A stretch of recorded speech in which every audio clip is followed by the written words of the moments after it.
إله إلا الله وحده لا شريك له ونشهد أن سيدنا وحبيبنا وشفيعنا مولانا محمدا عبده ورسوله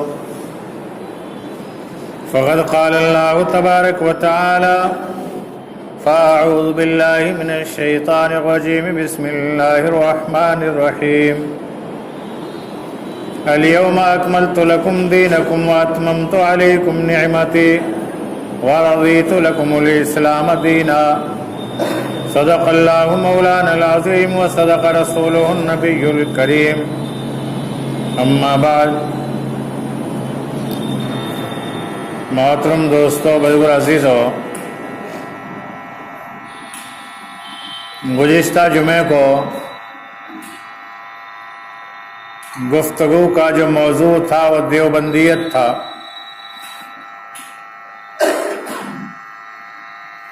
تو اس میں دو چیزیں ہیں، ایک دیوبند ہے، ایک دیوبندیت ہے۔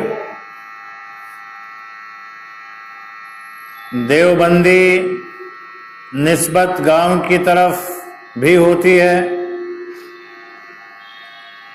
لیکن جو دیوبندیت کا مسئلہ آتا ہے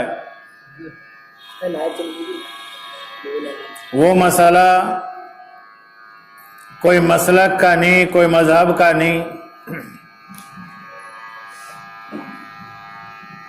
بلکہ بعض لوگ جو یوں کہہ دیتے ہیں علماء کرام کو کہ کیا تم دین کے ٹھیکیدار ہو؟ تو علماء دین کے ٹھیکیدار نہیں ہیں بلکہ چوکیدار ہیں۔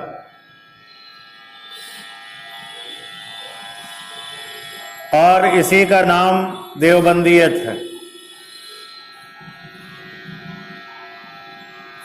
دین کی صحیح معنی میں پہرے داری کرنا۔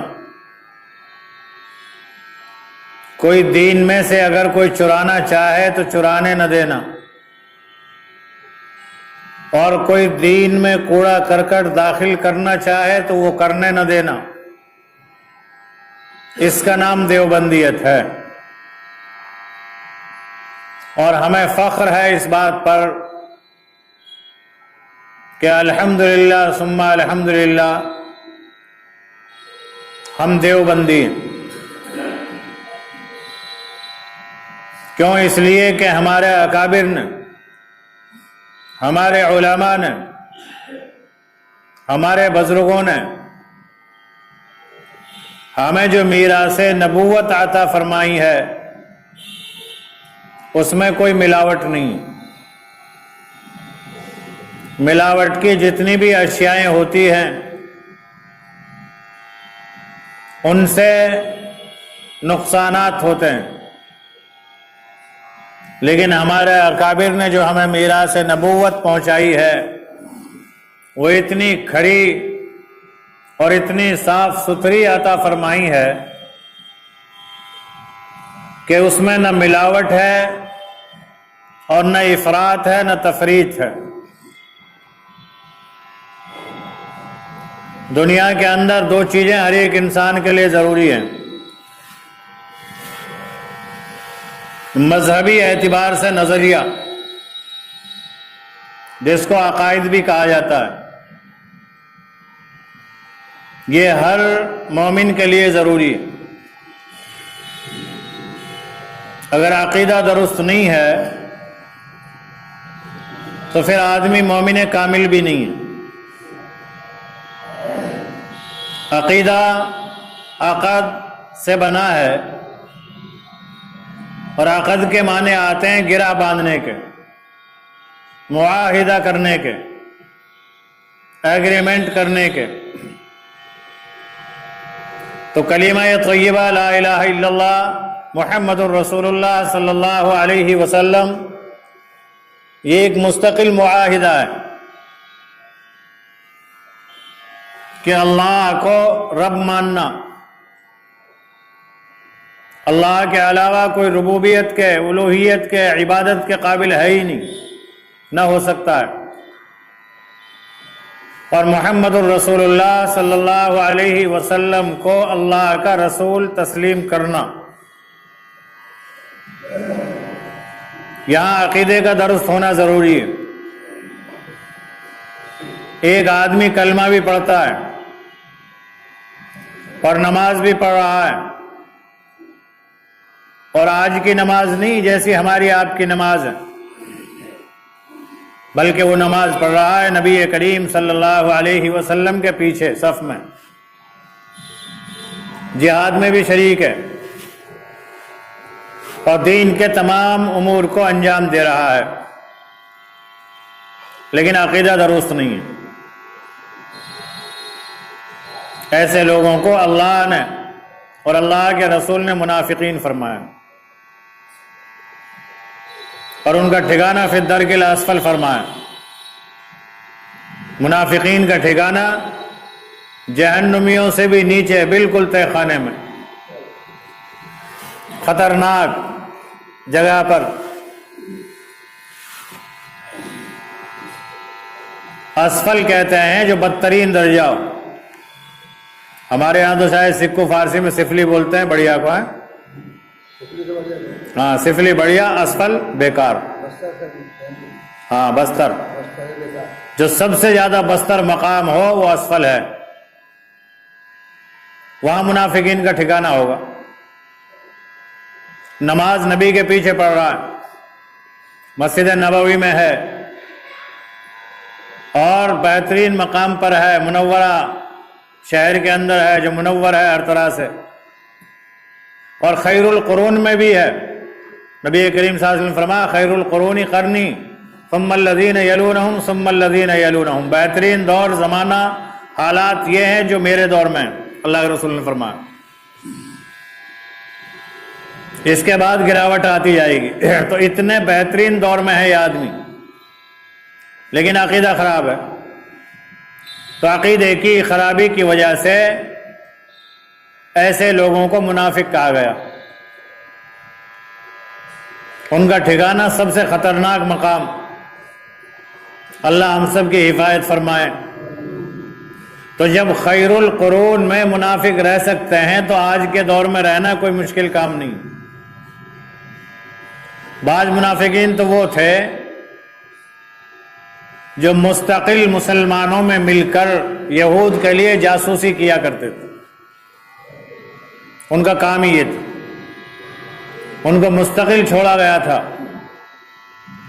کہ تم مسلمانوں سے ملتے رہو، جلتے رہو، ان جیسی نمازیں پڑھتے رہو، اور ان کے مشوروں سے، ان کے حالات سے ہمیں آگاہ کرتے رہو۔ چھٹے پارے میں اللہ رب العالمین نے ان کے احوال کو بیان فرمایا کہ آپ کے پاس جو آتے جاتے ہیں ان کا عقیدہ درست نہیں ہے، ان کا یقین صحیح نہیں، یہ تو صرف جاسوسی کے لیے آپ کے پاس آتے ہیں۔ آج بھی بہت سے مسلمان ایسے موجود ہیں، کوئی پولیس کی جاسوسی کر رہا ہے، کوئی غیر مسلم کے لیے جاسوسی کر رہا ہے، کوئی مسلمان دیگر اقوام کے لیے جاسوسی کر رہا ہے مسلمانوں کی۔ یہ منافقت ہے، نفاق۔ تو ایمان والوں کے لیے عقیدے کا درست ہونا بہت ضروری ہے۔ یہ علماء دیوبند نے ہمیں دیا ہے عقیدے کی درستگی، اللہ کو ایک ماننا، نبی کریم صلی اللہ علیہ وسلم کو اللہ کا سچا رسول تسلیم کرنا، اولیاء اکابر اتقیاء کی قدردانی کرنا، اور علم حقیقی کو حاصل کر کر اس پر عمل کرنا نبی کے طریقے پر۔ تو یہ نظریہ کس نے دیا؟ یہ علماء دیوبند نے ہمیں دیا، ورنہ بہت سے علماء آپ کو ملیں گے، بہت سی جماعتیں ملیں گی، بہت سی تنظیمیں ملیں گی، بہت سے مسالک ملیں گے، لیکن نظریے کے اندر جب آپ جائیں گے تو نظریے میں بڑی بڑی خرابیاں ملیں گی۔ لیکن اللہ کے فضل و کرم سے ہمیں فخر ہے اپنے علماء کرام کی دین پر اور ہمارے اپنے عقیدے پر۔ تو دنیا میں رہنے کے لیے ایمان والے کے لیے عقیدے کی درستگی ضروری، اور ہر ایک انسان کو چاہے ایمان والا ہو غیر ایمان والا ہو، اس کے لیے رہنے کی جگہ ضروری، اور جگہ بھی ایسی جو سہولت والی ہو، آزادی والی ہو، ایسا بہترین مکان ہو جس میں پانی بھی ہو، لائٹ بھی ہو، صفائی ستھرائی بھی ہو۔ اب ایک آدمی کے پاس پانی ہے، لائٹ ہے، صفائی ستھرائی ہے، مکان نہیں ہے، لگائے گا کہاں؟ کیا کرے گا اس کو؟ تو ہمیں اس بات پر بھی فخر حاصل ہے اپنے اکابرین پر کہ ملک غلامی کی زنجیروں میں جکڑا ہوا تھا، لیکن علماء دیوبند نے ہمیں وہ مقام عطا فرمایا کہ ہم آزادی سے زندگی گزار سکیں۔ جب تک علماء دیوبند نہیں اٹھے تھے اس وقت تک ملک انگریز کی غلامی میں زنجیروں میں جکڑا ہوا تھا، طرح طرح کی عقائدی اور طرح طرح کی مسالکی اور طرح طرح کی جو ہے حالات کے اعتبار سے پابندیاں تھیں۔ لیکن یہ فخر بھی ہمارے اکابرین کو، آباء و اجداد کو حاصل ہے کہ انہوں نے ہمیں ملک آزاد کر کر دیا تاکہ ہر ایک انسان، چاہے وہ مسلمان ہو یا غیر مسلم ہو، کوئی بھی ہو، جو بھی ہندوستانی مسلمان ہے یا ہندوستانی انسان ہے، وہ ملک کے اندر امن سے، سکون سے، اطمینان سے رہ سکے۔ تو اس بات پر بھی ہمیں فخر حاصل۔ آپ تاریخ اٹھا لیں، ملک کی آزادی میں علماء دیوبند کے علاوہ دیگر علماء کا کہیں کوئی نام نہیں ملتا۔ یہ کوئی عجب کی یا کبر کی بات نہیں ہے، بلکہ فخر کی بات ہے، شکر ہے اللہ کا۔ کیوں؟ اس لیے کہ علماء دیوبند ٹھیکیدار نہیں بلکہ چوکیدار ہیں۔ انہوں نے ہر طریقے سے چوکیداری کو نبھایا۔ دین کے نظریے کی بات آئی تو عقائد کے لیے دلائل کی بندوق لے کر کھڑے رہے۔ ملک کی آزادی کا موقع آیا تو اپنی گردنیں کٹوانے کے لیے، ملک کو آزاد کرنے کے لیے توپوں کے سامنے آ گئے۔ 58,000 علماء کرام کی فہرست انگریز سے لے کر آج تک تاریخ میں وہ موجود ہے کہ وہ سارے کے سارے علماء دیوبند، شاملی کے میدان سے لے کر امرتسر کے جلیانوالہ باغ تک، اور ہندوستان کے ایک کنارے سے دوسرے کنارے تک، جہاں جہاں جس طریقے سے بھی کسی انسان کو دقت اور تکلیف تھی، اس کے ہٹانے میں علماء دیوبند اپنے سینے کو تان کر کھڑے ہوئے۔ اگر گردنیں کٹانے کا نمبر آیا تو سب سے پہلے پیش رہے۔ جیلوں میں چکیاں پیسنے کا نمبر آیا تو مولانا حسین احمد مدنی اور شیخ الہند رحمت اللہ علیہ نے 16 سال مالٹا کی جیل میں چکی پیسی، ملک کی آزادی کے لیے، کیونکہ اسی کا نام دیوبندیت ہے کہ ملک کے اوپر اگر کوئی دقت آئے گی تو علماء دیوبند سامنے نظر آئیں گے، ملت کے اوپر کوئی دقت آئے گی تو علماء دیوبند سامنے نظر آئیں گے۔ سیاسی، سماجی، حالاتی، مذہبی، عقائدی، مسلکی کوئی بھی دقت کہیں پر آئے، ختم نبوت کا معاملہ آیا، ساری دنیا دیکھ رہی تھی کہ نبی کریم صلی اللہ علیہ وسلم کے رسالت اور نبوت میں سین لگنے لگی ہے۔ علماء دیوبند میدان میں آ گئے کہ نہیں، ہم ختم نبوت میں ذرا سا بھی داغ نہیں لگنے دیں گے۔ فوراً قادیانیوں کے خلاف کفر کا فتویٰ جاری کرایا اور پوری دنیا میں اس تحریک کو آگ کی طرح پھیلایا کہ ایسا کیسے ہو سکتا ہے کہ محمد الرسول اللہ صلی اللہ علیہ وسلم جن کو ہم اپنا نبی مان چکے ہیں، جن کے ہم پکے سچے امتی ہیں، اور جو خاتم النبیین ہیں، جن کے بعد نہ کوئی نبی آیا ہے، نہ آ سکتا ہے، نہ آئے گا، بھلا جھوٹے نبی کیسے اپنا دعویٰ کر سکتے ہیں؟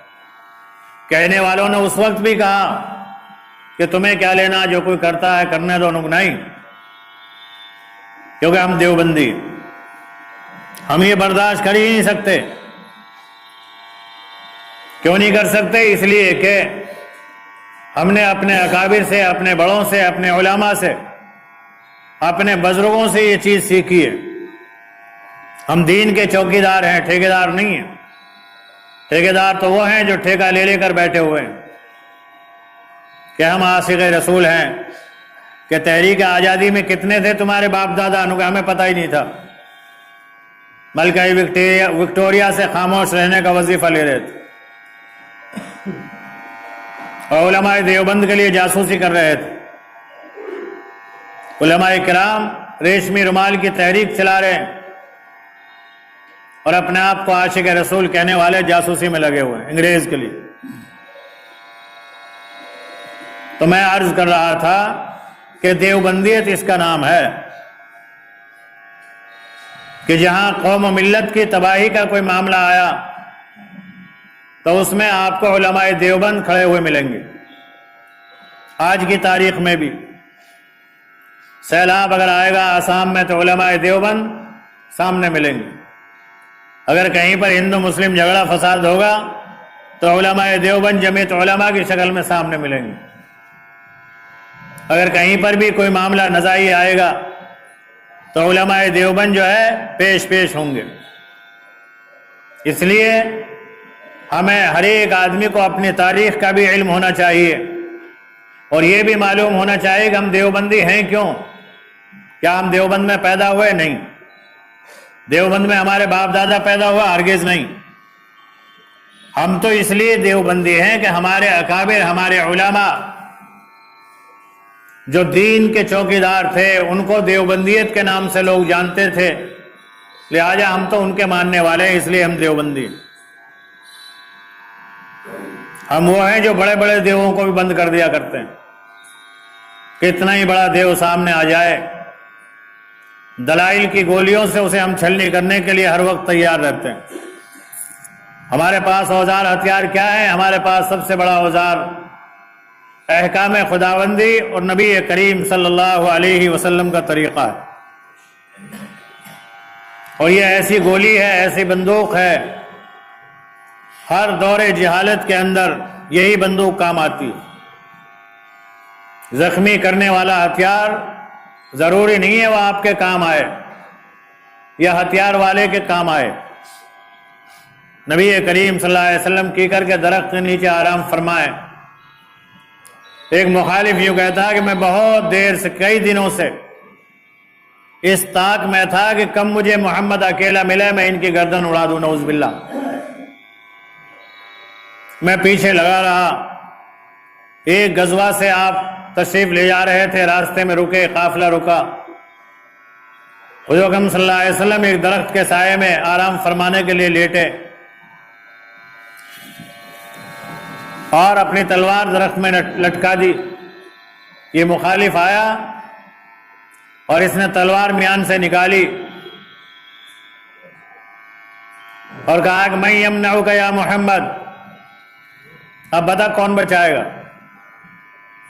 ایک آدمی نہتا لیٹا ہوا ہو اور دوسرا ہتھیار لے کر اس کے سامنے کھڑا ہو، اب ظاہر سی بات ہے یہ تو یہ سوچے گا کہ میں اس کے اوپر حاوی ہو ہی جاؤں گا۔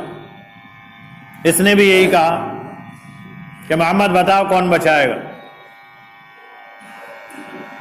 نبی کریم صلی اللہ علیہ وسلم لیٹے تھے، بیٹھ گئے اور پھر یوں فرمایا کہ اللہ، میرا اللہ بچائے گا۔ تو یہ مخالف کہتا ہے کہ بس جیسے ہی نبی کریم صلی اللہ علیہ وسلم نے میری طرف دیکھا تھا اور آنکھ سے آنکھ ملی، میں گھبرا گیا، بے چین ہو گیا، ہاتھ کپ کپ آ گئے اور تلوار ہاتھ سے گر گئی۔ اللہ کے رسول صلی اللہ علیہ وسلم نے تلوار اٹھائی، پھر پوچھا اب بتا تجھے کون بچائے گا؟ جس کا یقین درست نہیں ہوتا وہ اسباب کی طرف چلتا ہے۔ اس نے کہا کہ آپ ہی بچا سکتے ہیں، اور کون بچائے گا؟ اللہ کے رسول صلی اللہ علیہ وسلم نے تلوار میان میں رکھی اور اس سے کہا کہ بیٹھ جاؤ۔ پھر اس کو دین کی دعوت دی، وہ ایمان لیا ہے۔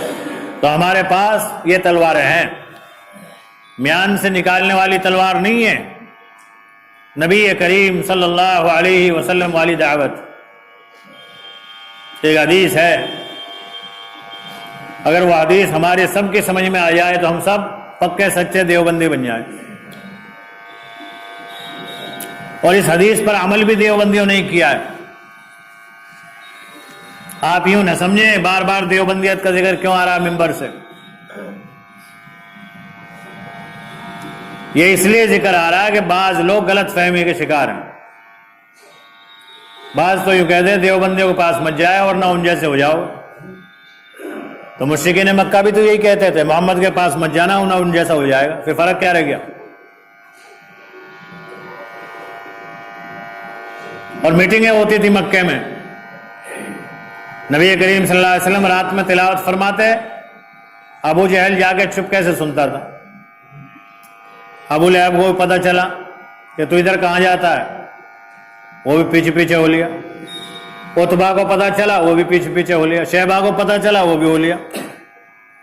اب سب نبی کریم صلی اللہ علیہ وسلم کے مکان کے ارد گرد کھڑے ہیں، کوئی دوسرے کو دیکھے نہیں، چپ چاپ سن رہے اللہ کے رسول کا کلام۔ پھر جب وہاں سے چلے، اب ایک دوسرا پوچھا کہاں سے آئے، اب بتا میں نہیں۔ جب زیادہ اصرار کیا نگے وہاں سننے گیا تھا تک محمد کیا بولے، رات میں کیا کیا پڑھیں، کیا کیا کہویں، قرآن کی تلاوت کیسے کریں۔ پھر سب نے مشورہ کیا کہ آج کے بعد کوئی نہیں جائے گا، انہوں نے سب نے طے کر لیا۔ لیکن بے چینی ہونے لگی رات میں، اب اٹھ کے ایک گیا، پھر دوسرا گیا، پھر تیسرا گیا، چپ چپ کے کہ کوئی دیکھے نہیں، کیونکہ اوروں کو منع کرتے تھے۔ اور جب نکلے وہاں سے پھر آئے، تو کہاں سے آ رہے ہو؟ اجی کو وہاں سے مانے کیوں نہیں تم، مشورہ تو ہو گیا تھا۔ اجی کیا کرو، بس دل نہیں لگا، چلا ہی گیا ادھر۔ تو ہدایت ان کو اپنی طرف ایسا کھینچتی تھی، لیکن دن میں کیا مشورہ کہ نہیں محمد کے پاس کوئی جائے گا نہیں، بیٹھے گا بھی نہیں، بات بھی نہیں سنے گا ان کی، اتنی نفرت۔ تو دیوبندیت کا تذکرہ میں اس لیے عرض کر رہا ہوں کہ بعض لوگوں نے اتنی نفرت دل میں ڈال رکھی ہے کہ ان کے پاس مت جانا ورنہ تم بھی ان جیسے ہو جاؤ گے۔ اور دیوبندیوں نے یہ ٹھان رکھا ہے کہ کچھ بھی ہو جائے لیکن ہم ان احادیث پر عمل کر کے رہیں گے۔ ایک حدیث ہے، مختصر انداز میں عرض کیے دیتا ہوں۔ نبی کریم صلی اللہ علیہ وسلم نے ارشاد فرمایا، یغبطون الانبیاء والشہداء علیہم یوم القیامہ او کما قال علیہ الصلوۃ والسلام، کہ میری امت کے کچھ لوگ ایسے ہوں گے جن پر انبیاء اور رسول بھی اور شہداء بھی رشک کریں گے، رشک۔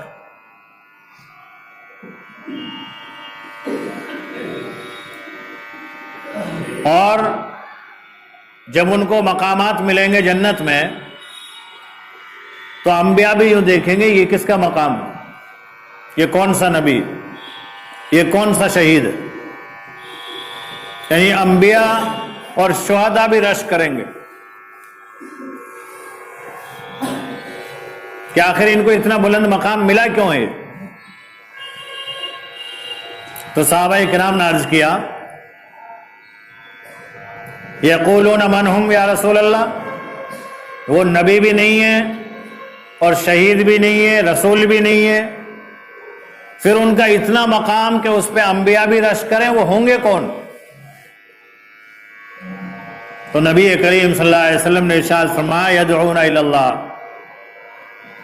وہ دین کی دعوت دینے والے ہوں گے،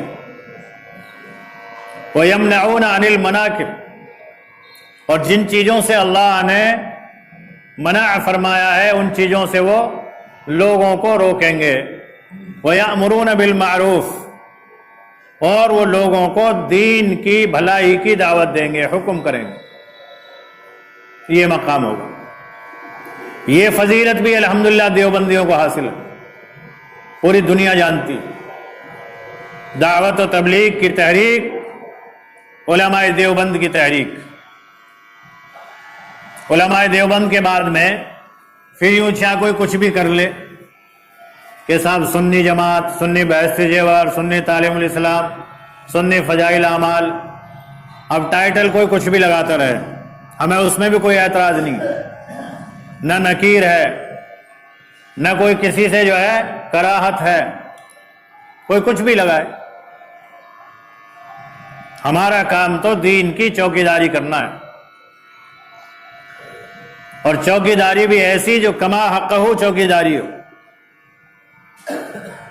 اور دین کی دعوت بھی ایسی یقین کامل کے ساتھ۔ آپ سب ہم یہاں کس لیے بیٹھے ہیں؟ نماز کے لیے بیٹھے ہیں۔ نماز کس لیے پڑھ رہے ہیں؟ ہمارا اللہ راضی ہو جائے ہم سے۔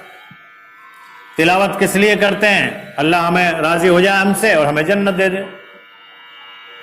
کوئی سب چاہتے ہو جنت؟ نہیں چاہتے؟ چاہتے ہو نا؟ بغیر کرے ویسے ہی دھڑاکے سے مل جائے، ہاں تو کیسی جنت چاہتے ہو؟ دیکھو مکان تو سب چاہتے ہیں، سب پلاٹ چاہتے ہیں، سب بلڈنگ چاہتے ہیں، لیکن بلڈنگ کیسی ہو کہ بلڈنگ ایسی ہو ساری آسائشیں، ساری سہولتیں اس میں موجود ہو۔ سب یہی تو چاہتے ہیں، مکانات، دکان، اپنی دکان ایسی ہو، بیچ مارکیٹ میں ہو، بڑی سی دکان ہو، چلنے والے کام کے سامان کی دکان ہو، سب یہ چاہتے ہیں۔ اور جب دین کا، جنت کا معاملہ آتا ہے اس میں بھاگ جاتے ہیں۔ ایک حدیث میں یہ فرمایا، جنتی دوسرے جنتیوں کے جب مقامات کو، مکانات کو دیکھیں گے تو ایک جنتی دیکھے گا اس کا مکان مجھ سے ایک منزلہ اونچا ہے، وہ عرض کرے گا رب العالمین اس کا کون سا ایک عمل ایسا تھا جو مجھ سے آگے نکل گیا؟ ارشاد ربانی ہوگا کہ اس نے تم سے ایک مرتبہ سبحان اللہ زیادہ کہا تھا۔ اب بتائیے، ایک مرتبہ سبحان اللہ زیادہ کہنے پر جنت کا ایک مقام اونچا، اور ہمارا حال یہ ہے صبح سے شام تک کتنی زبان سے بکواس بازی کرتے ہیں، سبحان اللہ نہیں نکلتا۔ اور ہمارے اکابر کیا بتلاتے ہیں؟ روزانہ صبح اور شام ایک ایک تسبیح پڑھو، تیسرے کلمے کی، سبحان اللہ والحمدللہ ولا الہ الا اللہ واللہ اکبر لا حول ولا قوت الا باللہ العلی العظیم، یہ بھی پڑھ لیں تو بہتر ہے، ورنہ خالی سبحان اللہ الحمدللہ اللہ اکبر پڑھ لیا تب بھی کافی۔ تو یہ فضیلت بھی علماء دیوبند کو حاصل ہے۔ علماء دیوبند یہ چاہتے ہیں کہ ہر ایک ایمان والا ایک ایک تسبیح صبح، ایک ایک تسبیح شام، تیسرے کلمے کی، استغفار کی، درود پاک کی پڑھنے کا عادی بن جائے۔ بنیں گے بھئی عادی انشاءاللہ؟ آج سے طے کر لو کہ انشاءاللہ ہم ان تین تسبیحوں کا اہتمام کریں گے بھئی انشاءاللہ۔ دیوبندی بنو یا مت بنو، ہاں کبھی کوئی بہکا دے کہ صاحب دیوبندی تو نہ ہو گئے تم تسبیح لیے پھر رہے، ایک چیز۔ اور دوسرے، اس عمل میں جڑو جس عمل کے کرنے پر شہداء اور انبیاء بھی رشک کریں گے بھئی انشاءاللہ۔ یہ سب سے آسان کام ہے، لوگوں نے اس کو سب سے مشکل سمجھ رکھا ہے۔ دعوت کا کام سب سے آسان، حلوہ سے بھی آسان ہے۔ حلوہ کے لیے سوجی لاؤ، گھی لاؤ، آگ لاؤ، چمچ لاؤ، کڑھائی لاؤ، چینی لاؤ، پھر پکاؤ، بعض وقت پکا نہیں بھی پکا، سوجی جل گئی تو کڑوا ہو گیا، بنا نہیں بنا ضروری نہیں حلوہ بنی جائے۔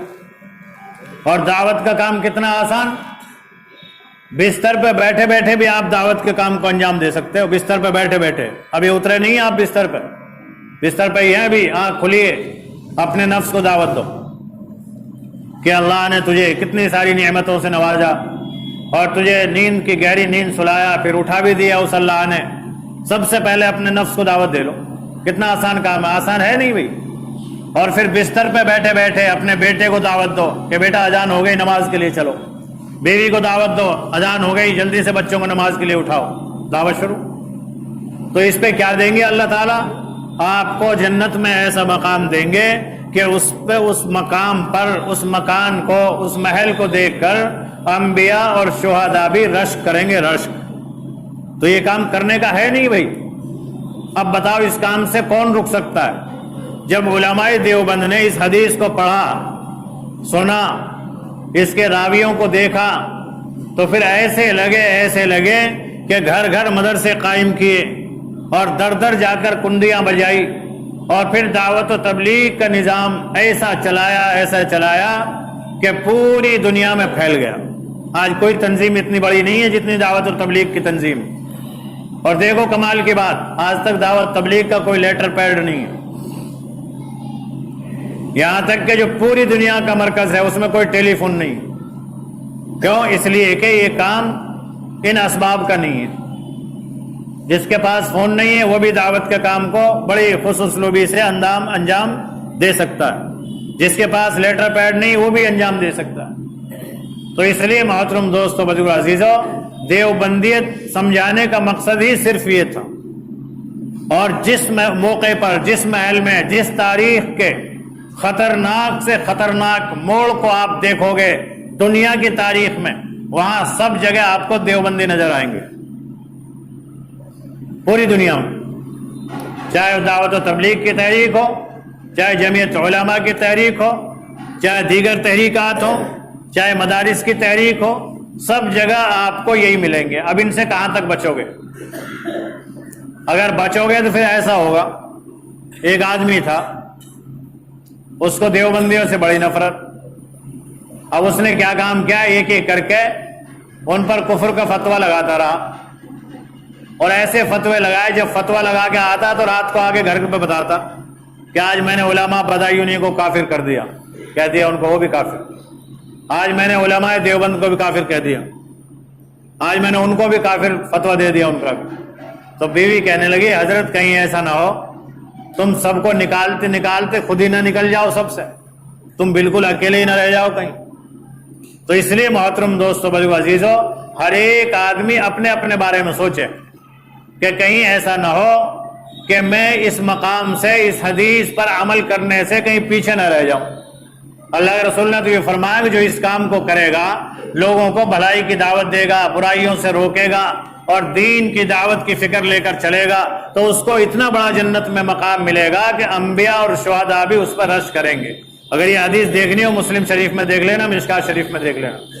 بعض آدمیوں کا مزاج ہوتا ہے کہ صاحب یہ حدیث کہاں ہے، اور اس سے یہ پوچھو نا استنجا کیسے کریں۔